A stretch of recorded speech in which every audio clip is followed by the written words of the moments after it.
ఏమండి ఏం చేస్తారో మీకు ఏమైనా అర్థమవుతుందా? ఏమైంది? లంచ్ బాక్స్ మూత మార్చుకొని వచ్చారండి. రేపు కానీ తీసుకురాలేదో చెప్తాను మీ సంగతి. సరేలే తీసుకొస్తా రేపు. తేజ నాకు బెస్ట్ ఎంప్లాయీ అవార్డు వచ్చింది. ఇదిగో స్వీట్ తీసుకో. బాక్స్ మూత కూడా మార్చుకొని రాలేని మొహానికి ఎవరు బెస్ట్ ఎంప్లాయీ అవార్డు ఇచ్చింది? తలకమాసిన.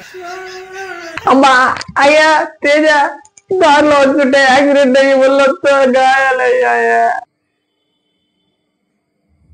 ఏంటి ఏం పట్టించుకోవద్దుకో. మీరు నా బాక్స్ మూత మార్చుకొని రమ్మంటే పట్టించుకున్నారా? నేను మిమ్మల్ని పట్టించుకోవడానికి. యాక్సిడెంట్ అయినప్పుడు కూడా నొప్పలేదే, ఇప్పుడు వస్తుంది నొప్పి వస్తుంది. ఇప్పుడు మనకు ₹1 లాటరీ తగిలాయే. ఏం కావాలో చెప్పు, నీకు మొత్తం కొనిచ్చేస్తాను. ఏదైనా తెచ్చిస్తారా? ఏదైనా కోరుకో, ఖచ్చితంగా తెచ్చిస్తాను. మారిపోయిన బాక్స్ మూత తెచ్చివ్వండి.